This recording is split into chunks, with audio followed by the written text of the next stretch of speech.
Assalamualaikum warahmatullahi wabarakatuh. Sahabat Al-Quran yang dirahmati Allah subhanahu wa ta'ala, kebajikan dalam Al-Quran disebut albir. Kata albir terambil dari tasrif barra yabirru birron wa barratan, mengandung arti taat, berbakti pada, bersikap baik, benar, banyak berbuat baik. Al-birru seperti al-barru yang berarti daratan. Daratan berbeda dengan lautan. Daratan adalah tempat yang luas untuk bisa banyak berbuat baik. Jadi albir, banyak berbuat baik. Kata albir juga bisa berarti memperbanyak kebaikan. Menurut istilah syariat, albir berarti setiap sesuatu yang dijadikan sebagai sarana untuk taqarrub kepada Allah, yakni iman, amal soleh, dan akhlak mulia. Albir bisa dihubungkan kepada Allah dan juga bisa dihubungkan kepada manusia. Dihubungkan kepada Allah disebut sifat al-barru, yakni begitu luas dan banyak menganugerahkan kebaikan kepada manusia dan makhluk lainnya. Jika albir dihubungkan kepada manusia, barra al-abdu rabbahu, yang berarti hamba tersebut begitu banyak ketaatan kepada Allah dan tugas Allah untuk memberikan pahala kepadanya. Ketaatan dan kebaikan hamba kepada Allah tergambar dalam dua hal, yaitu kebaikan dalam akidah dan kebaikan atau ketaatan dalam amal perbuatan. Kedua macam kebaikan itu terkandung dalam ayat Al-Quran surah Al-Baqarah ayat 177. Dalam suatu riwayat, ayat tersebut turun berkenaan dengan pertanyaan seorang laki-laki kepada Rasulullah Shallallahu Alaihi Wasallam, yaitu tentang albir atau kebajikan. Dalam ayat tersebut terkandung perbuatan baik yang menyangkut akidah yang benar seperti iman kepada Allah, hari akhir, para malaikat, kitab Al-Quran, dan para nabi.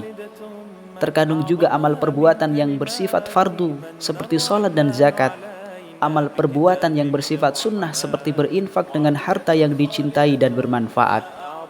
Kandungan lainnya adalah akhlak mulia berupa kesabaran dan kebenaran. Kebenaran adalah kebajikan atau albir, maka orang yang berbuat baik termasuk orang yang benar.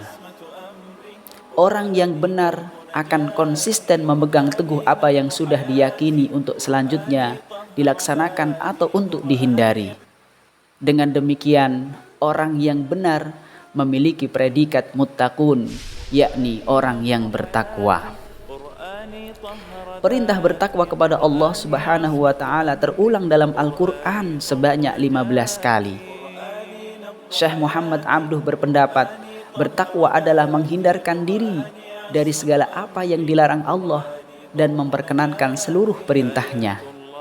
Hal ini dapat tercapai melalui rasa takut dari siksaan yang akan menimpa, serta takut kepada yang menimpakan siksaan itu, yaitu Allah Subhanahu wa ta'ala. Orang yang istiqomah akan senantiasa mampu memelihara dirinya dengan perisai ketakwaan sebagai bekal terbaik, khairuz zadit taqwa. Demikian pula orang-orang yang berbuat baik di akhirat kelak dihimpun dalam kelompok al-abrar, yaitu yang akan mendapat ampunan, ridho, pahala, dan surga Allah Subhanahu wa ta'ala. Sahabat Al-Quran yang dirahmati Allah Subhanahu wa ta'ala,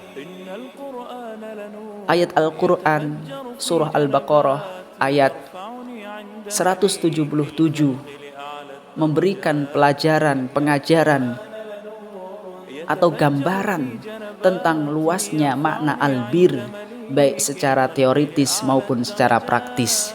Di antaranya adalah yang pertama, albir secara mendasar menggambarkan banyak dan luasnya berbuat baik. Kedua, manusia sebagai seorang hamba dalam berbuat baik hendaknya mencontoh sifat Allah, yakni al-barru, produktif dalam berbuat baik menurut kadar kemampuan manusia dalam rangka ketaatan dan taqarrub kepada Allah. Ketiga, ketaatan dan perbuatan baik seorang hamba kepada Allah tergambar dalam dua hal, yaitu kebaikan dalam akidah dan kebaikan dalam amal perbuatan. Keempat, konsep kebajikan dalam ayat Al-Quran surah Al-Baqarah ayat 177 bisa dilihat juga dalam hal akidah, syariah dan akhlak. Yang terakhir, orang yang berbuat baik termasuk orang yang benar dan mendapat predikat orang yang bertakwa, muttaqun. Semoga Allah memberikan kekuatan kepada kita untuk bisa memahami makna albir dalam surah Al-Baqarah ayat 177 dan Allah memberikan kemudahan kepada kita untuk bisa mengamalkannya, dan mudah-mudahan kita termasuk di antara hamba-hamba yang benar, hamba-hamba yang muttaqun. Amin ya rabbal alamin. Demikian, mudah-mudahan bermanfaat. Wassalamualaikum warahmatullahi wabarakatuh. قرآني نبض حياتي، قرآني طهر ذاتي، قرآني عصمة أمري، قرآني طوق نجاتي، قرآني نبض حياتي، قرآني طهر ذاتي، قرآني عصمة